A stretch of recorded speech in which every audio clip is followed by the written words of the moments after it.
Tonight's story comes from Exploring With Me, a channel run by outdoor enthusiast and solo camper Marlo C. If you're familiar with her content, you know she's no stranger to wild camping. Rain, wind, remote forests, she's faced it all. But on one particular trip, something felt different. This wasn't your typical peaceful night in the woods. Marlo had planned a solo wild camp in the forest, right after a day of heavy thunderstorms. Despite the rain and the sticky humidity, she was in high spirits. The camera catches her casually setting up camp and talking to her viewers, just lighthearted stuff. She chats about her gear, her favorite mashed potatoes, and jokes around about how the air smells raw but fresh. She walks her audience through her sleep setup, foam mat, inflatable pillow, and a camping quilt. Everything's laid out and ready. The whole vibe is chill, like you're just hanging out with a friend in the woods.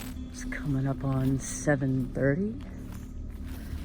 I'm gonna just take a little woodland walk while my mashed potatoes are absorbing the water. This is beautiful. The air smells fresh. It's not stifling hot or anything. The reason I have a sweatshirt on is because it's cool, but it's raw, you know, and just because of the humidity and stuff, I have it on. Let's get back to the tent.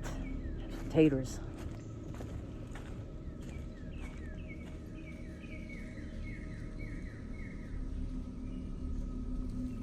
Hello, and welcome back to Taters in a Tent. Who doesn't love good mashed potatoes?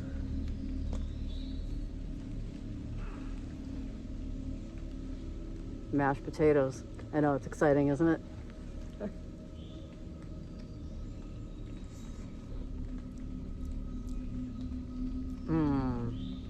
They're good though. You know what they remind me of? They remind me of like the mashed potatoes you used to get in school. You know, like that mashed potato lump you would go through if you got lunch in school. They would serve you those potatoes. It was just like a big old lump, but they're good. Almost tastes like the potatoes at KFC. Not bad. Wonder if we're gonna get more rain. Let me just show you what the sleep system is, I guess, if you want to call it a system, while we still have some daylight. Okay, Trekology pillow, camping quilt by Hot Cocoa, Nemo tensor, 25 by 72, foil mat. So that's what we got going on. But here's where the shift happens. Once the sun dips and she settles into her tent, that calm energy starts to change. Slowly, quietly, around 11 p.m., Marlo turns off her light and tucks in. The temperatures dropped a bit, the air still heavy from the earlier storm. First, everything seems fine, but then there's that creeping feeling. You know, the one, that gut-deep sensation that someone's watching you? She talks about it on camera. She's not panicking, but she's clearly uneasy. And this isn't her first trip. Marlo's camped all over, stealth camping, wild spots, you name it, and she's never bailed before. Yet this time, the idea of leaving actually crosses her mind. Suddenly, she hears something.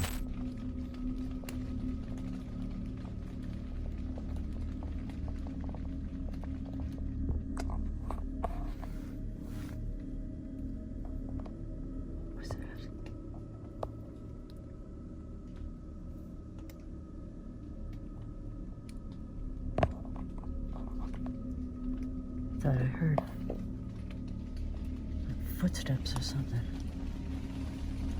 I've had an uneasy feeling all night.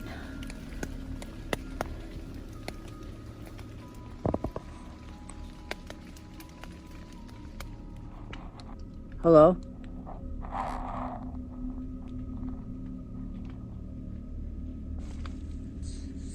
You ever get that uneasy feeling and you don't know why? I mean, I feel like I'm in like a safe area, but I don't know.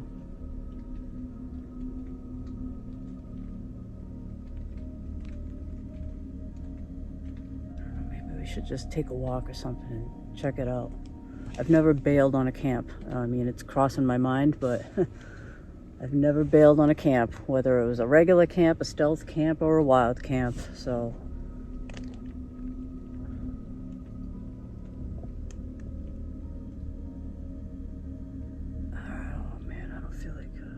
Eventually, Marlo decides to step out of the tent. The rain has stopped and everything is dead quiet, almost too quiet. She mentions how you can nearly hear her heartbeat in the silence. It's that kind of eerie stillness that gets under your skin. She pans the camera around, no eye shine, no animal sounds, but the tension keeps building. She even wonders aloud if this is just all in her head. Do you just ever get that feeling that you're being watched? And I don't mean by like, animals or wildlife or anything like that, but you just get that eerie feeling.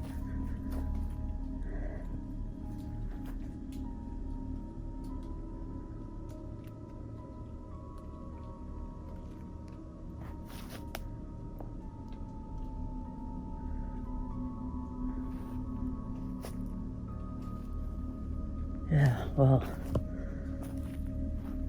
that's the feeling I'm getting. And I could have sworn I heard, that when like a branch sort of breaks from like a footstep? That's kind of what I thought I heard. I don't know, guys. I don't know what to do.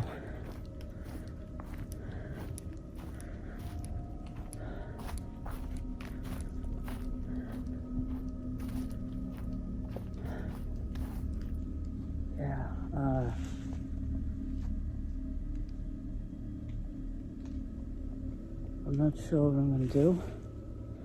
What the?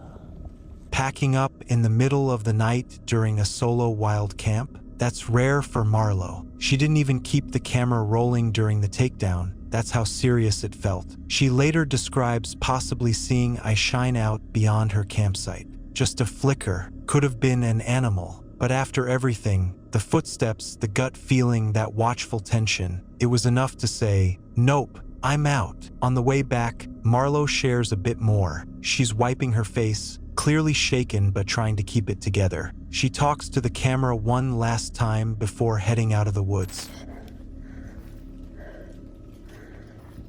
I am out. Oh, sorry I didn't film that. I've never taken down a tent at night before. I've never ever taken down a tent at night before, and it is not fun, especially a wet one. And oh boy. Yeah, I don't know, I've never bailed a camp. Sorry, I'm just wiping my face. I've never bailed a camp, but I've just got that negative energy feel or vibe or whatever it is, and I could have sworn I heard a crunch of a footstep, or it's just eye shine from an animal right back there. But yeah, so I'm just gonna see you back when I get to my car. I wonder if you can almost hear my heartbeat. Listen.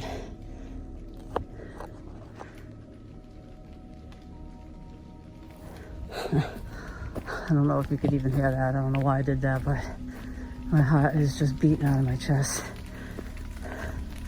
So I'm gonna keep on walking, guys. And I'll see you when I get back to the car. Oh, this sucks. It's rare to see Marlo pull the plug on a trip, and that alone makes this one of the more unsettling episodes on her channel. If you enjoyed this breakdown, give it a thumbs up and make sure to subscribe.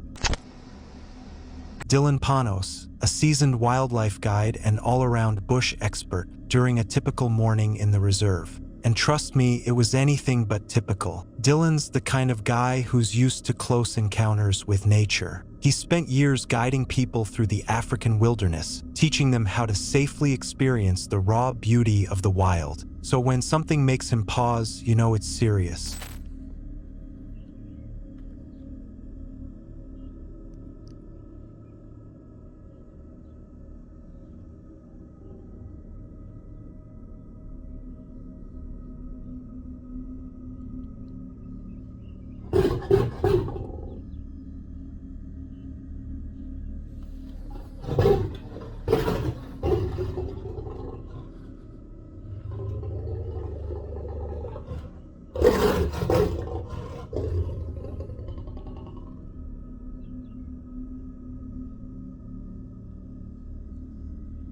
On this particular morning, Dylan had barely stepped into his kitchen setup when he froze. A deep, vibrating growl stopped him in his tracks. He looked up and there it was, a massive male lion, just watching him, calm but very present. And to make things worse, a lioness was chilling right along the outer wall of the camp, just a few feet away from where Dylan was standing. No barriers, just some thin chicken wire fencing, which, let's be honest, probably wouldn't do much if the lions really wanted in. So, my kitchen is growling at me this morning.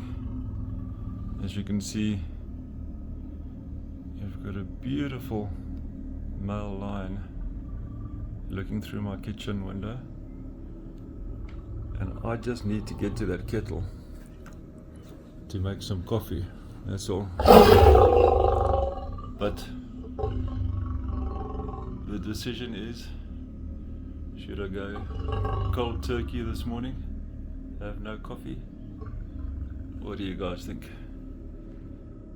Oh, what a dilemma.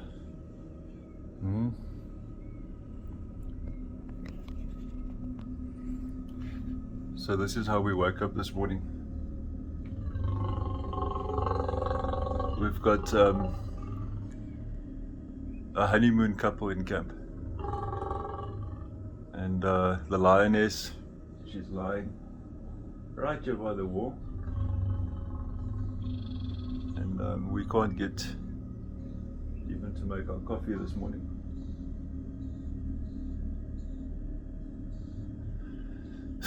Very rude behavior.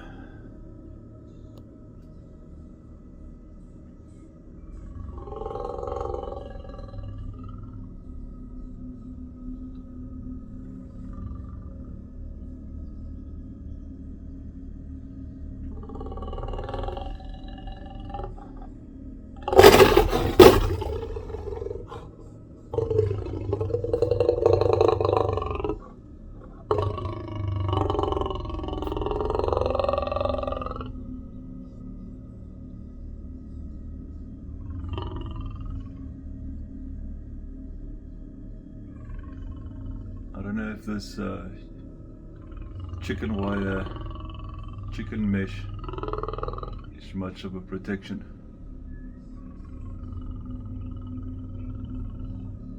But yeah, there she is.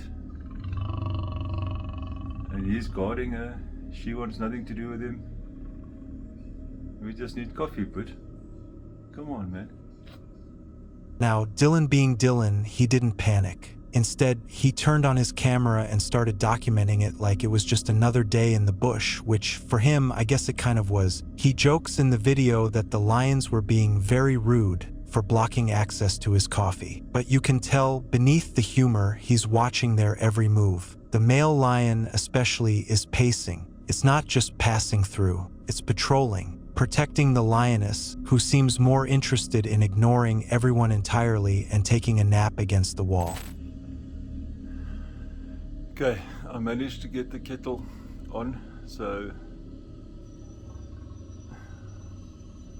we're gonna have a good cup of coffee this morning.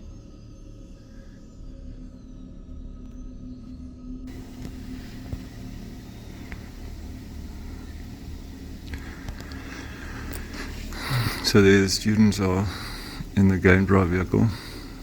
They're wanting to come for breakfast. This is the kitchen and the dining room. But they can't because we've got a lioness lying on our stoop.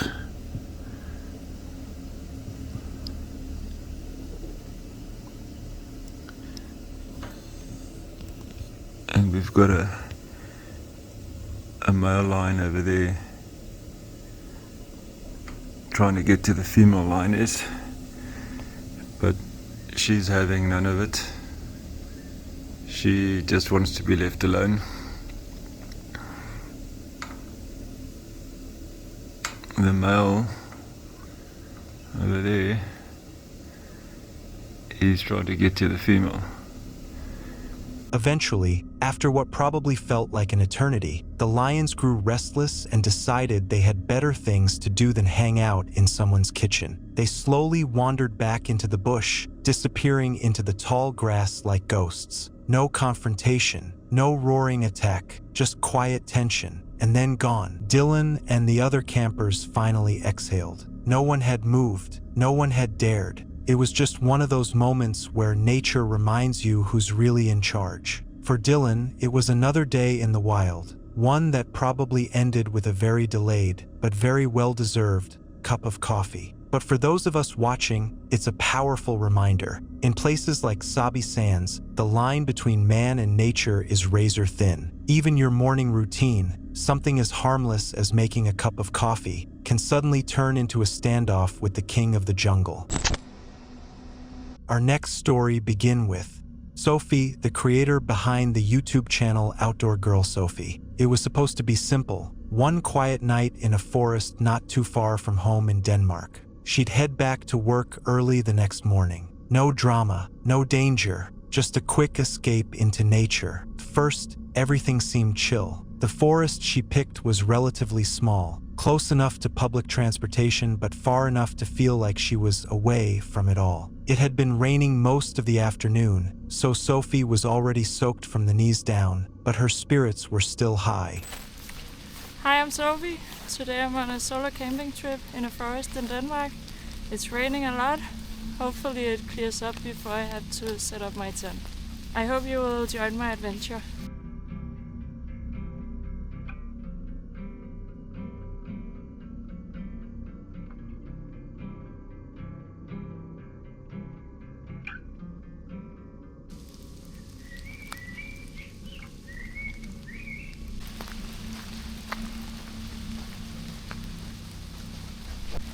So today it's actually a weekday, which means that I have to go to work tomorrow early in the morning. So today I'm at a forest area close to my home, which means that it's a quite small area and a lot of people here in the summertime. But with this rain, I'm hoping that I will have it a bit more to myself.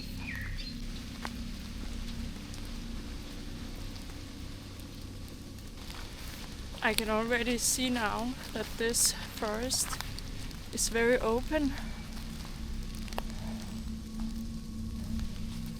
So I'm a little bit anxious about putting up my tent here. This is one of the forest areas where it's allowed to put up your tent anywhere you want, but it's also a very small forest area. As the rain started to ease off, she began exploring, looking for a decent spot to set up camp. But there was something a little off about the place. Felt more used than she expected. Not dangerous, just busy. She saw signs of people everywhere. Bike tracks, walking paths, cars could be heard passing on nearby roads. And then she came across something unusual, a kind of half-built shelter. Just a few logs stacked together, almost like a childhood fort. It looked abandoned but also kind of recent, and it added to that feeling that she wasn't really alone out there. When I was a kid, I loved building these wood shelters for myself in the forest. And my dream was to just move there and live all by myself, so that no one could tell me what to do. I'm starting to feel like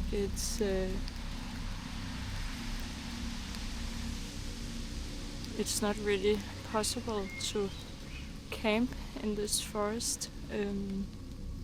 It's so small, like there's a road right here with cars, and if I walk like less than 500 meters in that direction, there's another road with cars, and everything is so open. I think this is one of the most isolated spots that I have found so far. I mean, the path is right over there, but still there are trees surrounding me. So I'm thinking to stay here, and I brought food to cook some dinner, and then I can see how I feel during that and after that, and if I feel like putting up the tent and staying here for the night.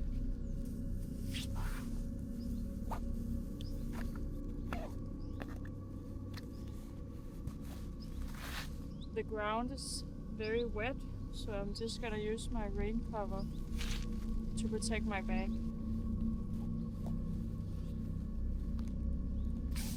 I just walked like 10 meters from where I put down my bag, and there is this open spot where it looks as if someone has made like a fireplace up here.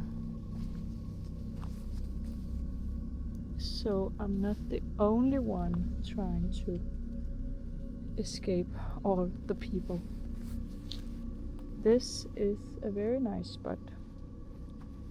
So I'm gonna get my bag from right over here, and then I'm gonna stay here.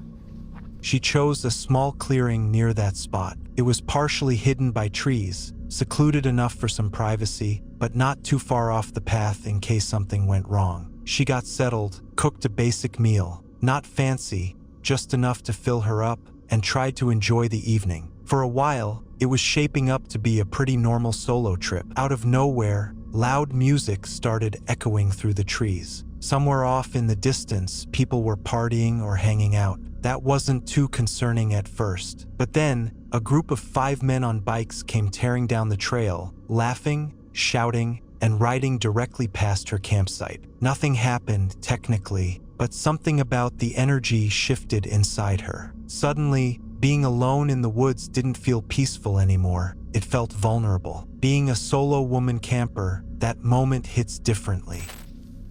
Now I just need to find a suitable stick for my new table. Maybe it has to be a little bit thicker than this one.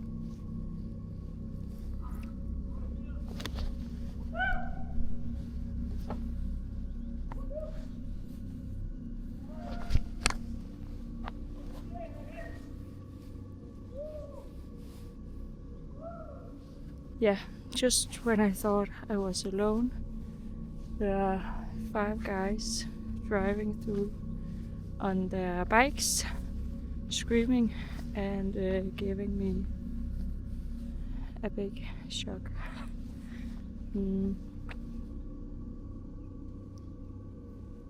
Yeah, I'm gonna stay here and cook dinner and maybe camp. I don't know. We'll see. She tried to push through the anxiety, telling herself that nothing bad would happen. She even continued cooking, trying to enjoy the night, but the thought kept creeping back in. What if they come back? What if someone saw where she was camping and decided to mess with her later? It wasn't about trusting people exactly. It was about how unpredictable situations can become when you're isolated and someone else enters that space uninvited. Eventually, she made the call. She didn't feel safe enough to stay. So I put the stick into the ground as deep as I could. And now I have a small little table. I think my food have attracted all the mosquitoes. My worst enemy. Now I cleaned up after my dinner. So now should be the time where I put up the tent and get ready for the night. I don't know. I don't think I feel like staying here for the night. Like, you can hear loud music in the distance, and I can hear cars very close by. Oh, now there is a guy biking right here.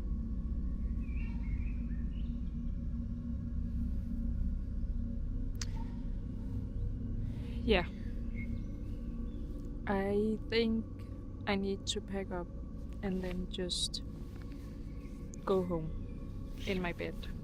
She packed up her gear and hiked back to the train station. It wasn't how she'd imagined the trip ending, but it felt like the right choice. She later admitted on camera that it wasn't about thinking someone wanted to hurt her. Most people, she said, are good, but the fear, that doesn't have to be logical. It just has to be real enough to get your heart racing. Sometimes solo camping isn't about how brave you are, it's about how well you listen to your gut. For Sophie, that instinct kicked in just in time. And maybe that's what these trips are really about, learning where the line is between solitude and safety.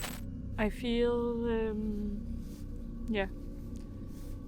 as if I'm not successful with this trip, and it's a bit annoying, but also I just need to listen to myself, and I didn't feel good about staying here, so I'm gonna go home. I feel like I'm giving off a vibe that I'm super worried about people wanting to do something to me, something bad. And I have to say that I'm not. I know that no one wants to hurt me or do anything. It's it's only in my head that I don't know, stuff is happening.